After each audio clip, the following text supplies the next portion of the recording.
Start recording. So it's a pleasure to have Yiming Zhong from University of Chicago. He'll be telling us about a new mask for an old suspect. So please take it away. Okay. Thank you very much for inviting me. My name is Yiming Zhong. I'm right now a postdoc at Kavli Institute for Cosmical Physics at the University of Chicago. And I will talk about the title of today's talk is a new mask for an old suspect. The subtitle is testing the sensitivity of the galactic center access to the point source mask. So this is a work in collaboration with Sam McDermott, Patty Fox at the Fermilab, and Alice Charles at Oakland University. So we posted a paper last year and it get published earlier this year. And the editor stripped the funny part of our title, only remains the subtitle part. Okay. So here's my outline. Firstly, I will give you a brief introduction about this galactic center access business. And then I will pay much of my attention to our own analysis, which consists of two parts. The first part is a template fitting analysis, and the second part is a wavelet analysis. And then finally, I will summarize what we found in those analyses. Okay, I hope I shouldn't spend much time on these slides. Right now, we have got abundant evidence for the existence of dark matter across the all scales. So at the galaxy scale, we have a rotational curve. At galaxy cluster scale, we see the gravitational lensing of blue cluster. And at an even larger scale, cosmic scale, dark matter is a necessary ingredient for structure formation and to successfully predict cosmic microwave background. But one thing I want to pay attention is that all this evidence are basically based on the gravitational influence of dark matter to our visible sector. And many people anticipate that dark matter actually have some very favorable interaction with us besides the gravitational interactions. And based on those different types of interactions, actually people build different ways to search for dark matter. For example, there's a direct detection experiment like Xenon 1 there are indirect detection experiments which are looking for the annihilation product of dark matter, such as MS02. And also there are lots of searches happens inside the collider or accelerator experiments. Like people try to figure out if there's some missing energy or missing momentum signals in the controlled lab environment. So today's talk, I will mostly focus on this second aspect, the indirect detection of dark matter and the related stuffs. So when you talk about indirect detection, the first question we should ask is that where should we look at? So basically we have some telescope on Earth or near the Earth, and then we're looking at some region where lots of dark matter annihilation can happen. So such a region should have a following properties. First of all, it should have a very high dark matter density, and also it should have a large volume, so the interaction can happen very frequently. And also we want that place near the Earth, such that the STEM model products does not get diluted a lot.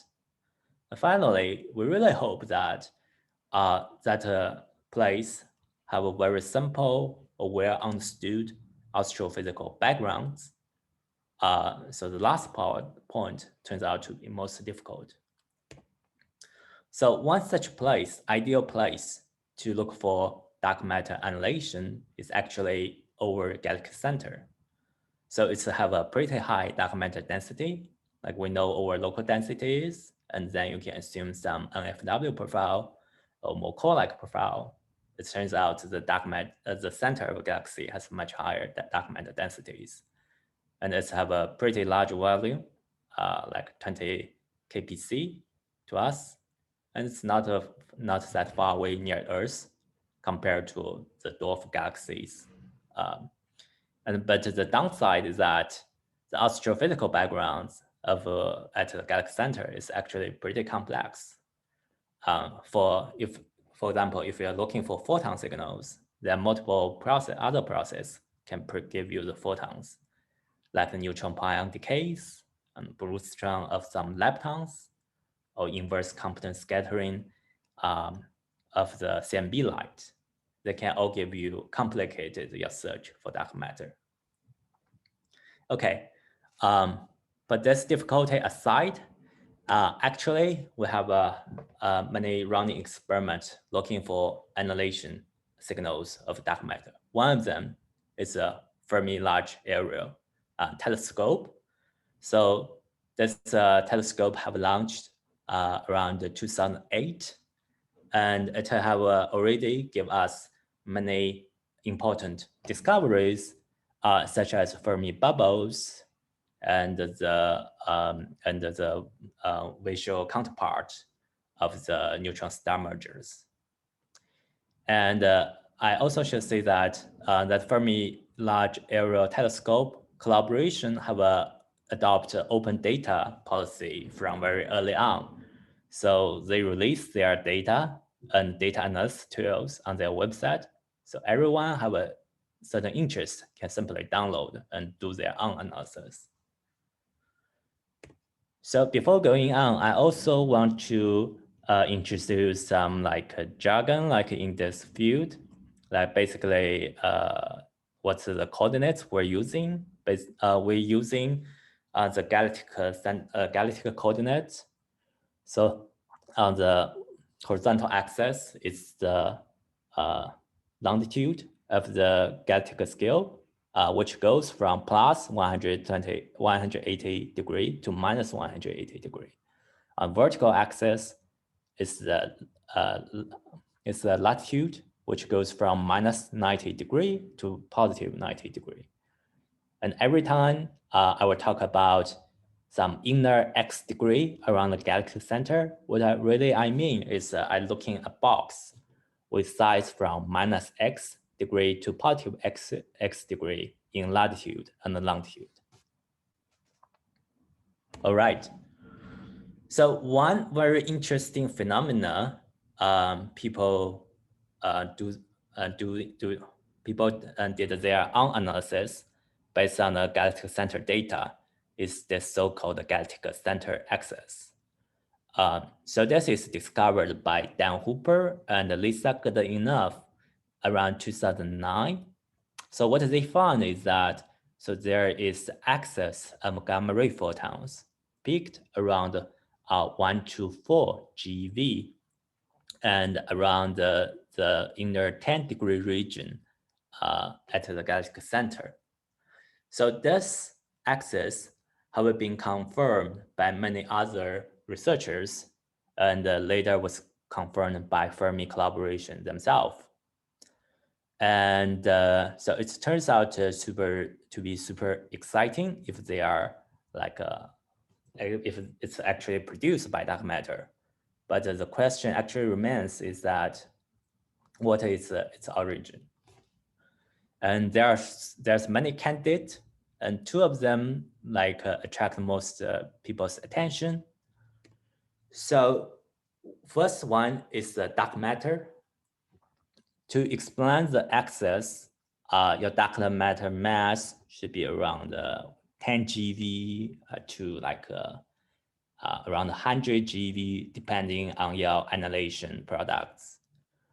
And your annihilation cross section should be roughly around 10 to minus 26 centimeter cube per second. So if you saw this number, it should immediately trigger you begin to think about so-called WIMP miracle. Because for the WIMP miracle, it's very nice because it's give a natural explanation of the dark matter abundance of the universe today. And it's also linked to the particles with the weak mass, weak scale mass, and the weak scale coupling.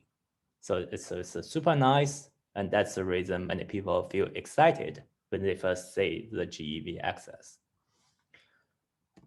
But there's another strong candidates can actually give you the same, like almost identical spectrum.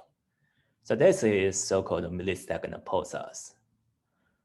And the pulsars are some neutron stars with a high magnetic field, and they are spinning very fast, and their magnetic axis is misaligned with their rotation axis.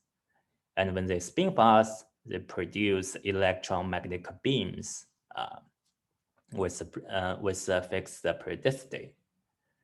And actually, you can classify the population of pulsars according to their periodicity. So there are some pulsars with periodicity around 1 second, and there are some pulsars which spin much faster with periodicity around 1 millisecond. And it turns out that those pulsars with 1 millisecond, if they set inside the galaxy center, they can give us the required spectrums for the GCE. Okay, so there's two popular candidates. One is dark matter, one is GCE. And there's many ways people try to distinguish two, like looking at what the morphism is, and looking at what the small scale power spectrum is. So today I will focus on later case, the small scale power of the GCE. So which scale, by which scale I mean small scale. What I mean is we are looking at 0.4 degrees. This is the resolution of the Fermi telescope for the GeV photons. And the basic idea is that if it is dark matter, your small scale spectrum should be pretty smooth. And if it's millisecond pulsar, your small scale spectrum should be very kind of little bit sparse, little bit discrete. And some popular methods people using include the so-called non-Poissonian templating fitting method and the wavelet method. Of course, people are developing some other new method, like based on neural networks. So here is, I want to give you a brief historical review on what happens on the GCE on this frontier. So around 2016, there's two papers appears looking at the small scale power of GCE. One is by Benjamin Lee et al. From Princeton. They are looking at they're using non-Poissonian template fitting method. Another one is by Bartels et al. From Amsterdam. So they are using some wavelet analysis. So what you see here in these two plots are the map of their test statistics. And so they use different test statistics, but I want you to pay attention to that the little circles are white circles on the left plot and the black circles on the right plot. So all the circles are identified to be the point sources that contributed.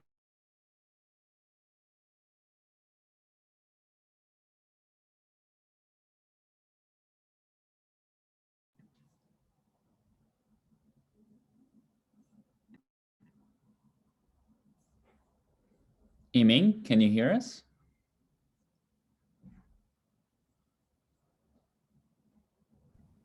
He went silent, I think. Yeah, he froze. Look, it's not just dark matter, it's also dark sound. Indeed. Sound waves are no longer interacting with the standard model. I'll see if I can reach him on Skype or something.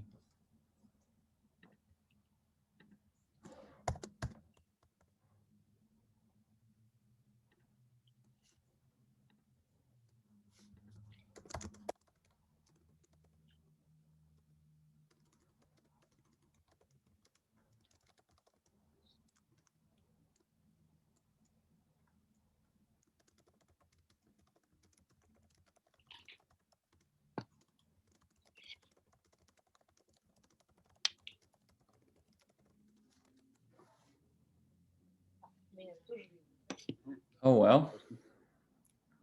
This happens. Maybe you can send him an email, Matthias. Yeah. I sent him my phone number as well in case he doesn't have, well, I guess to see my email, he'll have to have internet access, but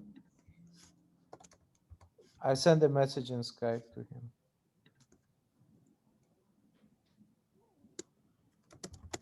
thanks, Maxime.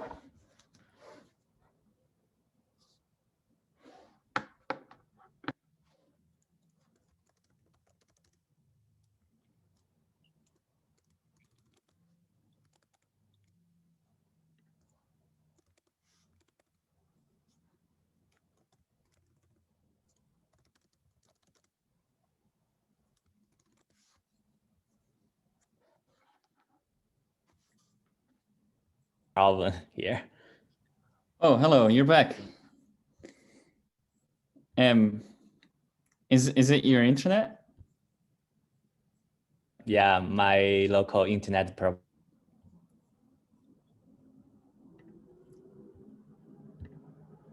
Maybe we can try without video. Maybe that Okay. helps. Yeah.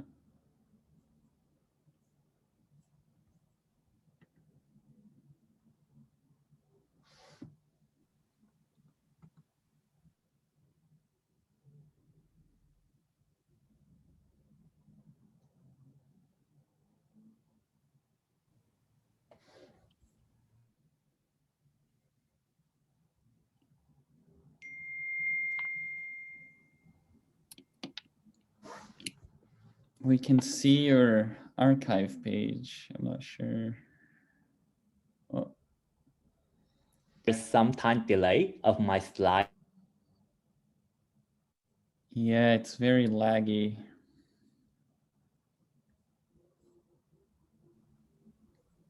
Okay. Another, if this doesn't work, we can try now, but if this doesn't work, you can send me your slides and I can share them, because that way it's less bandwidth on your end.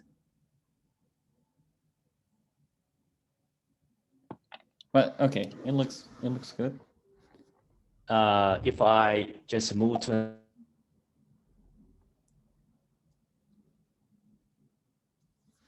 Hmm.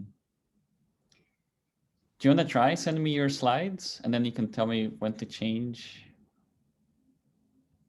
Because not even the sound is getting through, I think.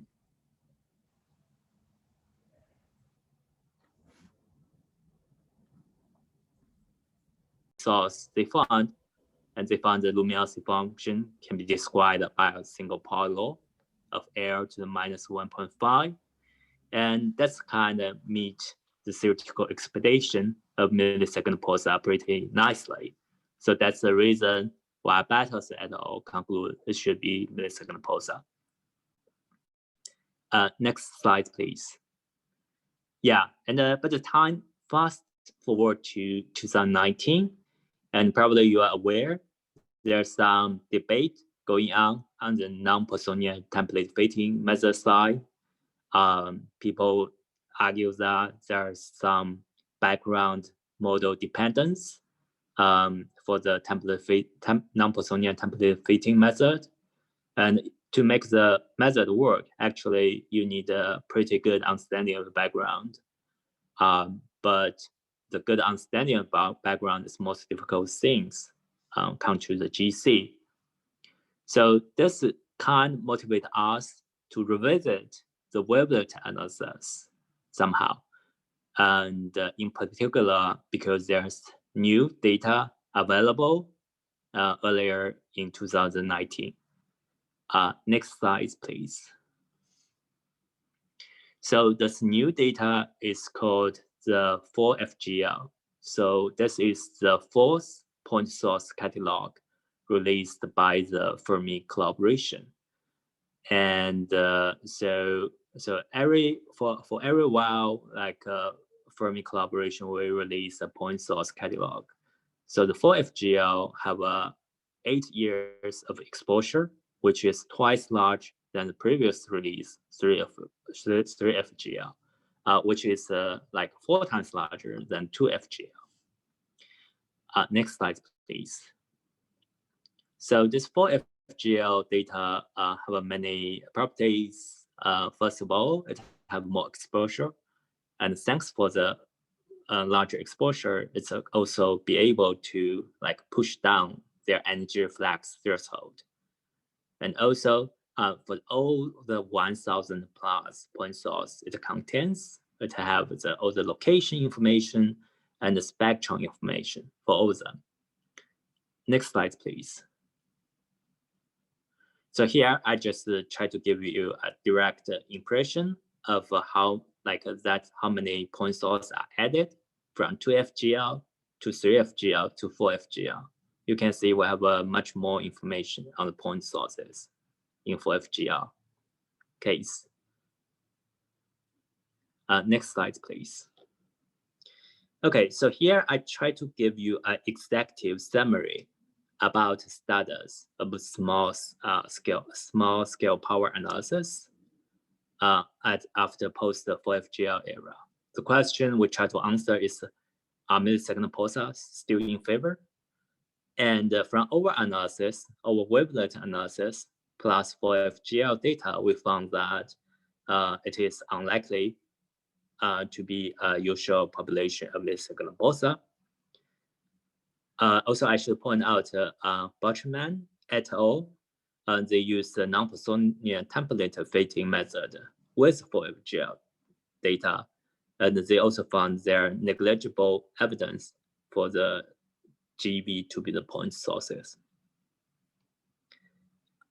Next slide, please. Okay, so now I will move to my OR analysis. So we try to answer two questions. The first question is if GCE is still there under 4FGL, and to answer that, we use the template fitting method. Next slide, please. So the data we are using is so-called PAS8 data, which is Fermi satellite collected from August 2008 to February 2019. And then we pick up the clean class front converted data. And the region we're looking at is inner 20 degree around the galaxy center. And we're doing a Cartesian pixel with size 0.1 degree. Next slide, please. So one thing when we do the template fitting is that we want to mask certain regions. And those regions are people think it's difficult to model. So those regions are, first of all, the Galaxy disk. So it's super complicated. And also we projected to a thin region. And also this point source are pretty difficult to model. There's large model uncertainty. So we want to mask them out when we do the template fitting. So here what you see in the left part is we apply the 4FGL mask plus Galaxy disk mask, then on top to the Fermi data. And in the right-hand side, what you saw is the plot after you remove all this 4FGLs and the disks. Can I ask a question here? So you masked out the latitude of 2 degrees.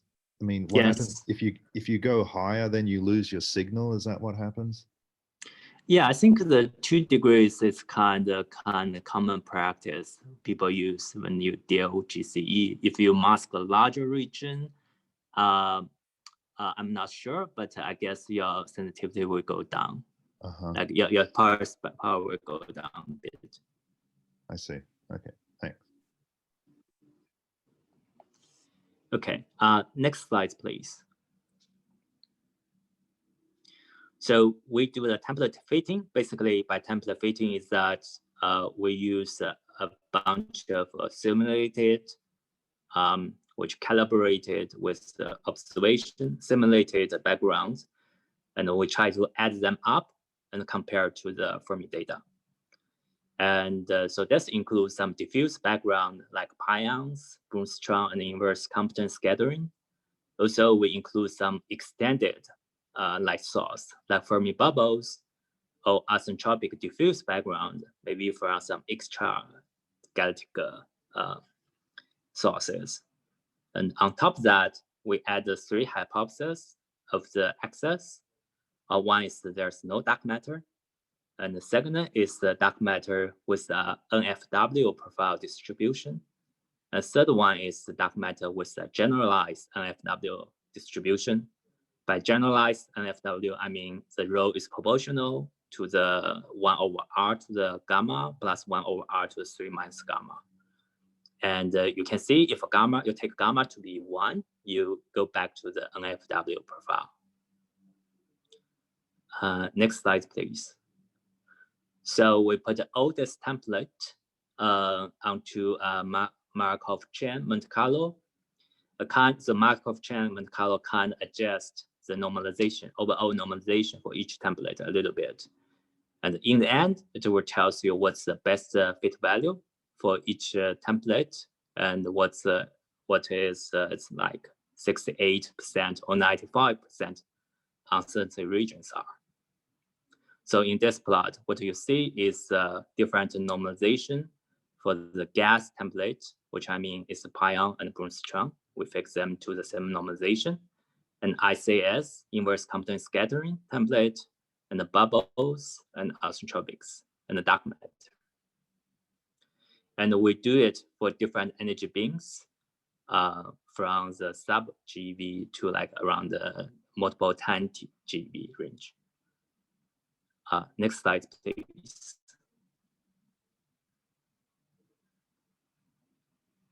Okay, so in end, so this is our result, which we summarize into energy power spectrum. In the horizontal axis, you see the photon energy. On the vertical axis, you see the energy distribution weighted by the energy square. I want you to pay attention to this purple line in the plot. You can see that purple line reads like from below 1 GeV and then become highest around 4 GeV and drop down above 4 answer hypothesis. So it's basically tells us that GCE axis still exists. I should also say that this plot is on log scale. So if you normal scale, you can see a nice bump. Okay, so next slides. So we compare the case by using F4FGL and using 2FGL mask. If you remember, like the 2FGL have much smaller exposure than 4FGL, much less point source. But what we found is that the dark matter axis is still there, and its shape is almost unchanged. Next slides, please. Yeah, so this plot, we just overlay the dark matter axis from the 2FGL mask to that from the 4FGL mask, and we found the spectrum is almost unchanged. Next slide, please. So we also did that same exercise for slightly different dark matter profile from NFW to generalize NFW, and you can still see the axis. Next slide, please.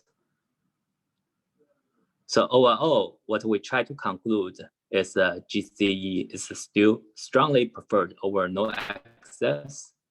So here is a table in our paper where actually we show the log likelihood of the 3 hypotheses for both 2FGL mask and 4FGL mask. So in this table, for NFW, we always find the minimum, the best fit is reached at an NFW profile. For GNFW profile, it's slightly like disfavored, not as good as the fit from NFW. And for no access, we found super large log likelihood means it really give you a better fit for the two cases. So overall, again, I try to deliver this message. So the GeV is still there even after you apply in the 4FGL. Okay, next slides, please. So in previous slides, I showed that the GeV is still there, but that doesn't explain what is origin of GeV. it is from dark matter or it is from the millisecond pulsar, because millisecond pulsar can essentially give you identical spectrum as the dark matter. So to look at this issue, we want to do wavelet analysis, and we try to answer the question, are millisecond pulsars still in favor? Next slide, please. So I just want to give you a brief detail about wavelet analysis. So so it is a way to decompose the signal in terms of some wavelet basis. So in this sense, this is much like a Fourier analysis you're familiar with. So the special thing is that those wavelet bases have some special scaling properties to link each other.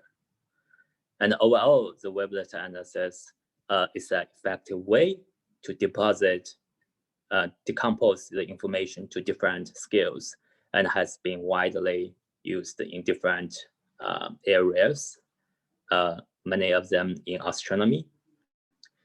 And for this analysis, we use a particular wavelet called two-dimensional continuous wavelet, and it turns out to be an effective Mach filter.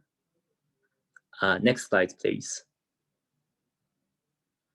So what we do as a Mach filter, we basically, we apply the wavelet. Here we use the second member of the Mexican hat wavelet family, M2, and convolute that with the energies of the Fermi data with the photon energy from 1 GeV to 4 GeV, where the peak manifests itself the most.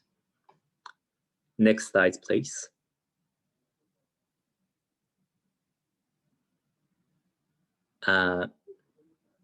Please click on the plot, right-hand plot. Yeah, so by Mach filter, I mean that after applying this Mexican wavelet with different scales, so it can capture different the structure of this Fermi data image.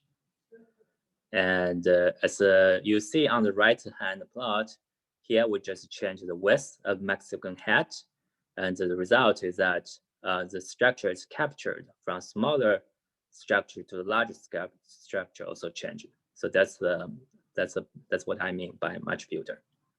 So we fix the width of Mexican hat according to the recommendation by Bartels et al. In 2016.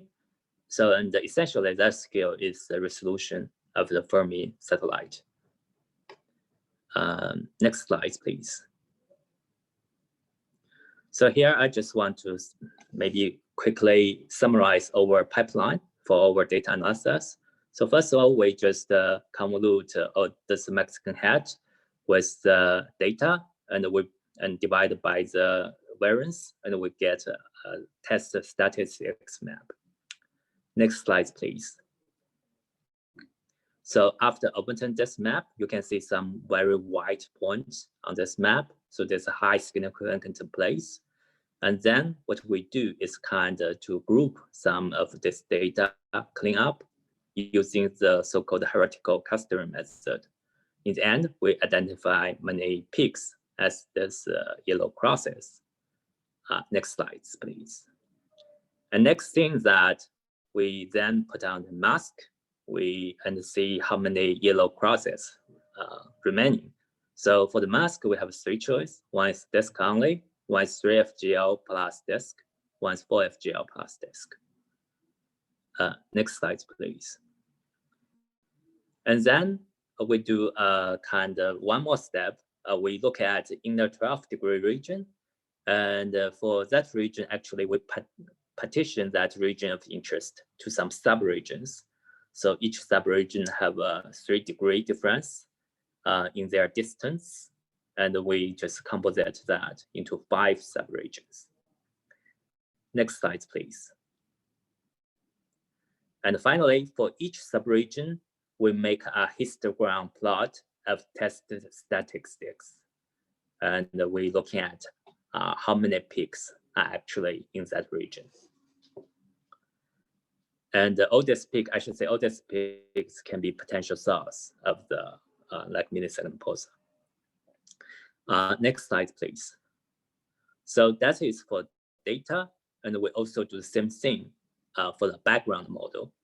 And for the background, we use 60 different models, and for each model, we do 100 realizations. And so in overall, we have 66,000 different realizations, and we feed them through the same pipeline. Next slide, please. And of course, the thing is that in the end, you have 6,000 different lines on the same plot, so which are pretty cumbersome. And so we model that into some box diagram. And that box diagram shows you the distribution. Basically, it shows a distribution of all these 60,000 background realizations. And so basically, if you are not familiar with box diagram, so the box tells you the 1/4 to 3/4 region of your data, and the whisker like on top and down of the box tells you some kind of extreme value you can understand as like 95% confident level, and on top of that there are some outliers, which is the maximum range of this 6,000 background realizations. Oh, sorry. Next slide, please. Yiming, just Yes. to, what do you mean by a quartile here? Quartile is that, so quartile is like a first 25% of a range. So you can think the median okay. is the second quartile, which is 50% of your other data. I see. Hi, Yiming. Just to understand the definition here, you call the range enclosed by the first and third quartile the 68% or 50% uncertainty, and the 1.5 minus and plus 1.5 to be 95? Or do you what's the confidence level you assign to those ranges? Yeah, so it really depends on your definition. So here I just called some common definition of your like Gaussian likelihood, if it's really follow some Gaussian-like distributions. But it's not, I should say, it's not one-to-one correspondence. It depends on individual distributions. And you can see their distribution by looking at the shape of these quartiles. I see. Basically, you match the distribution above the median and below the median separately as one-sided Gaussian, and say the plus minus 34% are called the 68% confidence level range, or something like that. So Jen, so I should say there is not exact one-to-one correspondence for the like quartile for this quartile range to like 68% confidence level. But roughly like it's you can understand that way. I mean, so for each beam, it has its own distribution, right? So here I just give you a kind of cartoon example here, and it's actually captured by its own distribution by precisely by this box diagram. Okay, thanks. Okay, next slide, please. So here I just, so here is the overall result for all the background simulation. And I want to highlight is that for all these 5 subregions, you can see basically the bins for S greater than 4 are empty, except some very extreme events. So basically it's empty. And that means the background models only populate the bins with significance smaller than 4. Next slide, please. So that's actually the reason why Bartels et al. Believe wavelet method is a good method, because like it doesn't let the diffuse background populate for the S greater than 4 bins. And at 2016, Water Battles found that they used 3FGL, a modified version of 3FGL, and they found there's significant peaks with S greater than 4, and they think it can be contributed to millisecond pulsars. Next slide, please.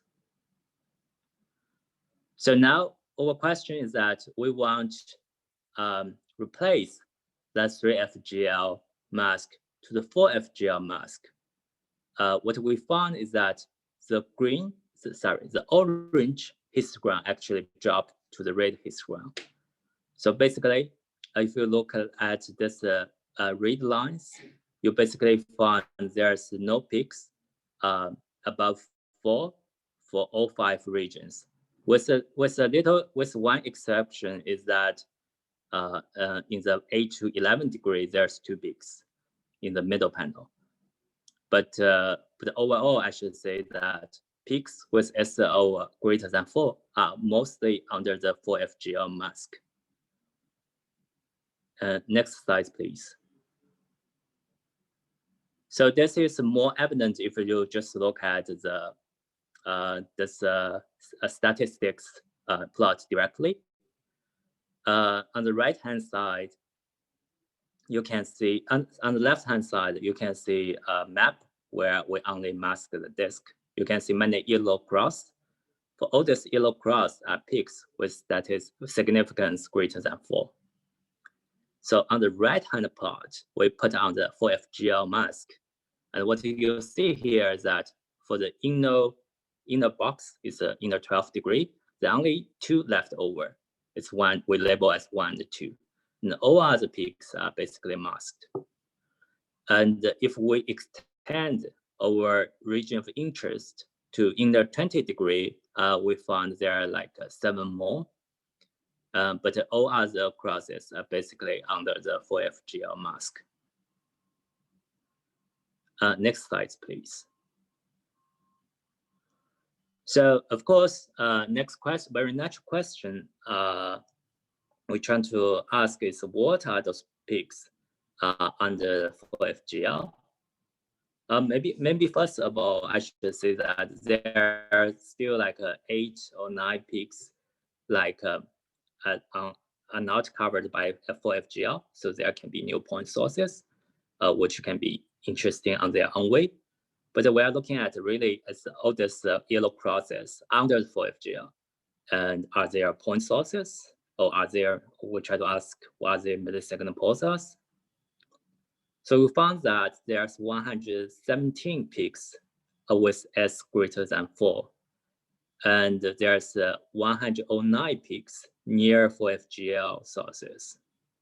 And if you look at read the information of this 4FGL from Fermi collaboration, we found there are 47 of them are unknown or unassociated sources. So those unknown or associated ones can be millisecond pulsar.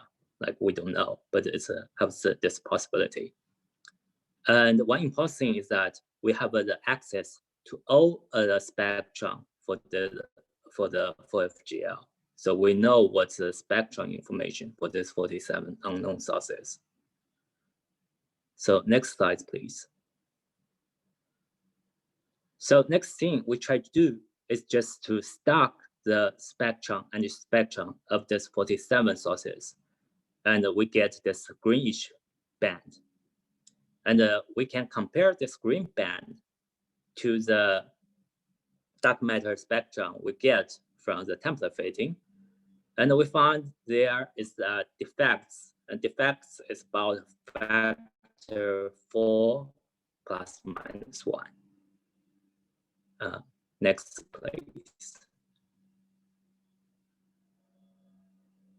Next slide, please. Yeah. So basically, if you interpret, sorry, previous one, please.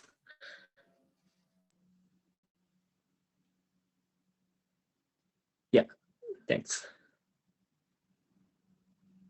So if you interpret that there is the population, what we saw by this, what we mean, this 47 sources as a green line. And there's under threshold population, which we saw is a difference between this orange or blue with the green one. The ratio in the luminosity is actually 4:1. Next slide, please. So we can make a more quantitative statement by looking into the luminosity function of the point sources. Here, it's we characterize the luminosity function just by single power law. This is the most common practice people used. And for power law, the most important thing is the power. And that power is commonly believed into 1.5. And also, like to discuss the sub-threshold with above threshold, we need to know what's the minimum luminosity and the maximum luminosity for the pulsars, and what's the detection threshold for the Fermi satellite. Next slide, please. So what you see previously is the luminosity function of number per luminosity. What we really try to compare with data is this luminosity. It's a number density weighted by the luminosity. So that tells you what's the luminosity above and below that threshold. And from the previous observation, the requirement is that the sub-threshold over the above threshold should be 4:1.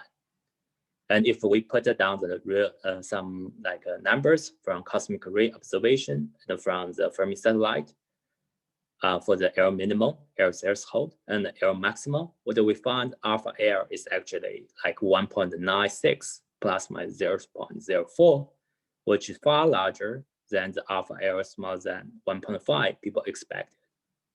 So there's a big discrepancy. Also, if you want to quantify the numbers, you basically require like 3 million millisecond pulsars inside the center Milky Way. Next slide, please. And so probably you will argue that we don't know much about super dim millisecond pulsars. So okay, so we can lose our restriction a little bit, make our minimum luminosity to be 0. But again, we still found that alpha L should be around 1.8 plus minus 0.05. And it still have a kind of bigger discrepancy between the alpha L smaller than 1.5 from the pulsar community. Next slide, please.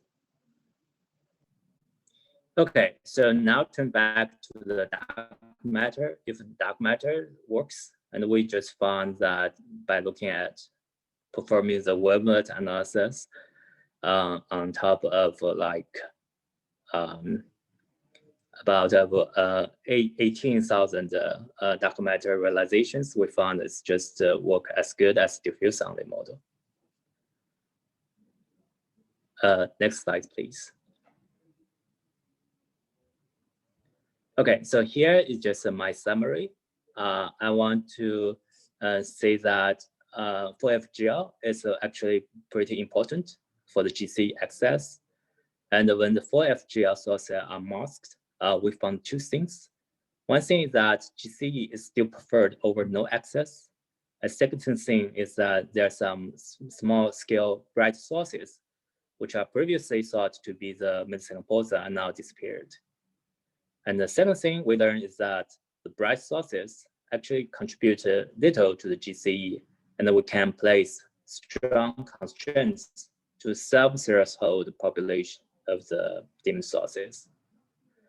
So, and back to the 2016 paper, I should say Battles et al.'s paper actually very successful because they actually predict a lot of point sources which appear in 4FGL. The maybe only slightly different, like wrong things that they interpreted them as the millisecond pulsars. So in our study, we actually also predicted 8 sources, and we hope them to be real in the future point source category. Okay, so that's all for my talk. Thanks very much for your attention, and very sorry for the disruption. Thank you. Oh, thank you, Yiming. Are there any questions? So sort of the upshot is that you're arguing that there's no real evidence of any dark matter contribution from the galactic center. Is that right? Yeah, I think what I try to argue is the kind of opposite. Is that back in 2016, people think there are definite evidence for the GCE is from millisecond pulsars. And now what we found is that evidence is not that solid. So it may be dark matter, or it may be a new population, like an unconventional population of millisecond pulsars, which just sit beneath the threshold. So either way, it can excite like a particle physicist or like astrophysicist. Did the significance change, or? You mean the significance of GCE? That's right. Yeah, just from spectrum analysis, it's not changed at all. Okay. Just to clarify what your response to Keith, you're instead of saying GCE is faked by pulsars, your analysis shows that they are not faked by the bright pulsars. So it resurvives or like resurrect the possibility that GCE is caused by dark matter or some other non-conventional astrophysical sources. Is that the correct interpretation of your work? Exactly. Yeah. Sorry, but are you still implying that these could just be dimmer but point sources still? It's certainly a possibility, but our conclusion is that so you need a dim source, which is just beneath the threshold. And you need a large population of that dim source. And which seems a little bit unnatural. If like you need some assumption of that, but that's certainly a possibility we cannot rule out. Yeah. So what's the astrophysics of these sources? I mean, do people postulate that there could be a bunch of millisecond pulsars, or what kind of objects are these? Are basically just dimmer millisecond pulsars? Yeah, you mean in general speaking, like what can be the millisecond? Yeah, I mean there's certainly a lot of stars in the galaxy center, and many stars that can actually like explode and to be neutron stars. And for the neutron star to be a millisecond pulsar, you need people have hypothesized you need to first form some binary system. And because they form binary system, you can kind of extract like accrete some matters from one star to another, such that you can accumulate angular momentum somehow, such that your periodicity go down to millisecond pulsar. But so is the issue statistics of how many objects you can have, or is it just that it's just not known how to produce a dim source? Yeah, I think it's most like an issue about the population, like what their luminosity distributions are. And I mean, there certainly one can produce dim source, like one can have a millisecond pulsars in the galaxy, and what's their luminosity function look like overall luminosity look like. So those population issues are not solved. I see. So you're saying that there's no problem with having neutron stars which are dim. It's just the population of them. That's where the issue is. That's right. I see.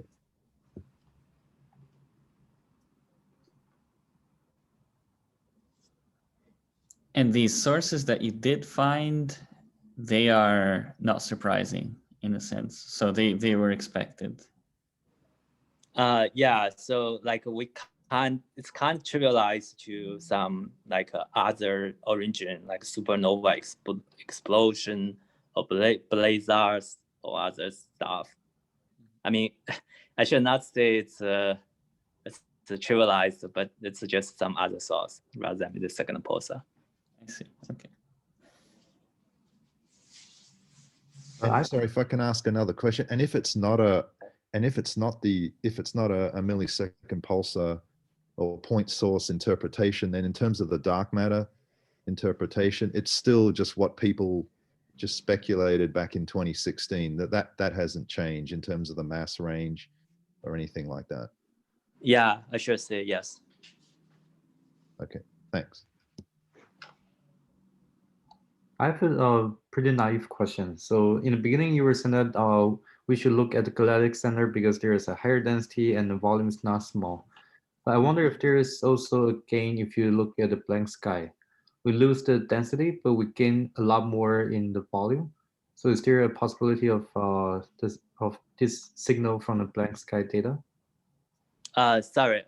So what do you mean by black sky? Blank sky. Like if you're not looking at the galactic center, if you just look in the direction where there's no expected light source at all, then we still have dark matter there if we want to interpret it as dark matter annihilation.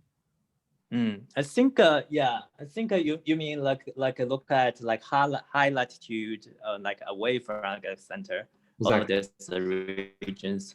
Yeah, I think it's a good way to look at. I mean, certainly it's a pretty small like around uncertainty. But the problem we don't know very well how dense those places are and how far away those locations are. So this is some uncertainty. And another uncertainty I feel is that so say if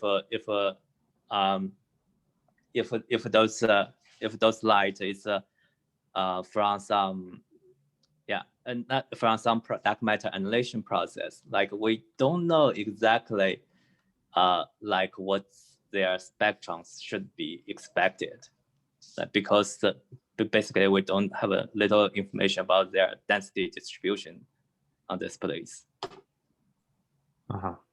But I think it's just difficulties. Maybe we can come with some model to overcome them. I mean, there's lots of searches for the dwarf galaxy, and usually people just overlay different dwarf galaxies on top of each other and hope to reach higher statistics. I see. Thanks. Yeah, the dwarf galaxy constraints actually put some constraints on your interpretation, possible dark matter interpretations on this galaxy axis. In some sense, they are complementary and competitive already, even back in 2016's studies, I think. Yeah, I agree with that. But for the dwarf galaxies, it's also one should notice it's basically it's not from a single dwarf galaxy. It's always from a collection of dwarf galaxy. For each dwarf galaxy, maybe have a slightly difference, and there is slightly spread on this uncertainties there. But I should say it's a complementary probe to the GCE axis. Yeah, and along the similar lines, couldn't you use other Milky Way-like galaxies to understand what their galactic centers are doing, right? Like, yeah, I don't know if that's. I feel the problem is just they just too far away, so that's the biggest problem. Okay. I see.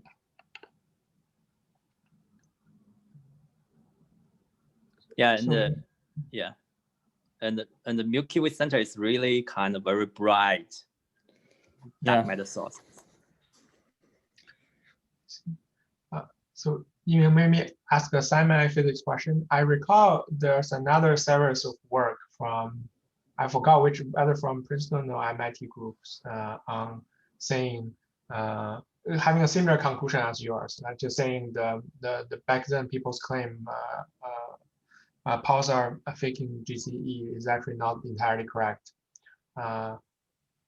Yes.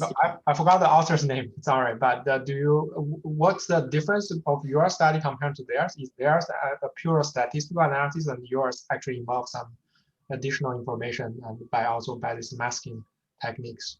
Or yeah, okay, yes. So I think you probably mean the non-Poissonian templating fitting method.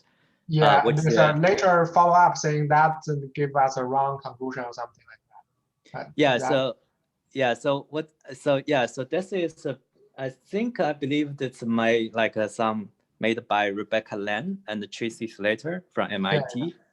They are studying the same method, and so I should say the non-Poissonian template fitting method is firstly developed by David Hogg at NYU. So basic idea is that you look at point source and look at photons around it, and you find it's basically follow some Poisson distribution. And on top of that, you think about the Fermi satellite have a finite resolution, and there may be multiple pulsar inside one pixel. So pulsar distribution itself follow a Poisson, and the photon distribution from pulsars follow a Poisson of Poisson. So it's actually should be a super Poissonian method. Right. And then people do you can get some template based on this super Poissonian distribution. You can fit it to the data, and there are some debate happening because that when people actually model the GCE with a slightly unconventional background, and they found the GCE give a kind of ridiculous answer. Basically, it's demands dark matter normalization to be negative, or you need to insert super large amount of dark matter to make the method say there is dark matter, something like that. And I just say, so it turns out that method have a much more background dependence. And the reason probably because that compare over method seems to have less background dependence.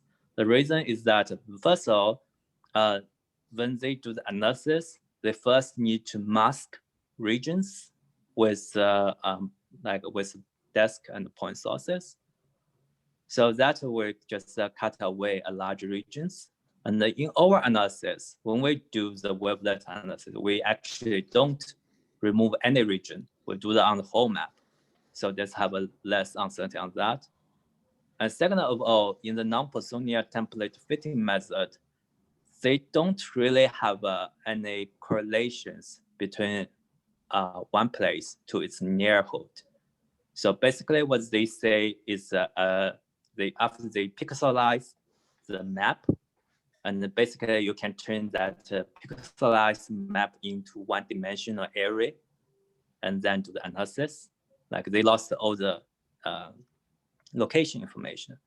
But in our analysis is really always 2D, and you always need to look at the neighborhood around any single pixel. So in that sense, it's better against the background uncertainty.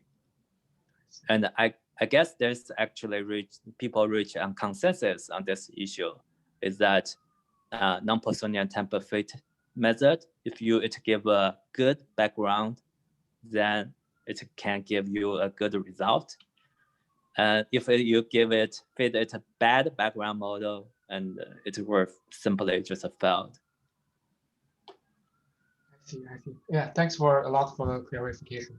Yeah, I think it's very clear that your method uses more information and are more robust against various background assumptions.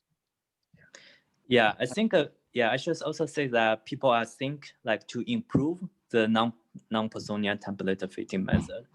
And there's some attempt by Nicholas Rode in his some recent machine learning paper, which they try to improve that, to add the location information to that. Okay, sure. But can you have one word comment about whether you trust their result or not? So I mean, their results still very preliminary, And so what I really trust is that, so in the end, I think people should use all the data available, like use the 4FGL data or like post the 4FGL data, and then do different statistics analysis and then try to diagnose if it's a millisecond pulsar or dark matter. You cannot just select a certain partial data. Say I just always use 3FGL. I never use 4FGL, and then to conclude something. Yeah, I think you should use every piece of input data. That's my simple conclusion. Thanks. Heming, I'm trying to suggest that maybe nowadays you should use vaccine instead of masking. Sorry, vaccine instead of masking. Oh, thanks for very good comments. Yeah, I think in the end we should use both, right? It's the injection method that matters here, right? Yeah, hopefully it's over quickly, given that multiple vaccines should be quickly available. Okay, do we have any more questions? If not, I'll just ask a closing question. So we're kind of stuck with our own galaxy, right? There doesn't seem to be any control samples for this, but how do you see the future of this? Like, how would we confirm if this is dark matter generated or something else? Yeah, so yeah, okay, that's a super good question. Again, I think there's like three different ways we can improve. Like first of all, like we should just gather more data. Like I know actually Fermi Satellite, Fermi Collaboration also just released their so-called 4FGL DR2 data, and now we are analyzing that. So that's with 10-year exposure of a point source, and there can be many other data like cosmic ray data, and from AMS02, etc. So this is one end. And the second end, I think, is that we should develop new numerical method, fitting method, or data analysis method, which have a better robust, which is more robust against all the uncertainties, and will make the thing more conclusive. For example, all the small scale analysis actually just use one particular energy beams for the photon, but the GCE, like Fermi Satellite, collect a very long wavelength data. And if it's possible, if you can use all these wavelengths simultaneously, probably you can have a better, like more robust conclusion. And finally,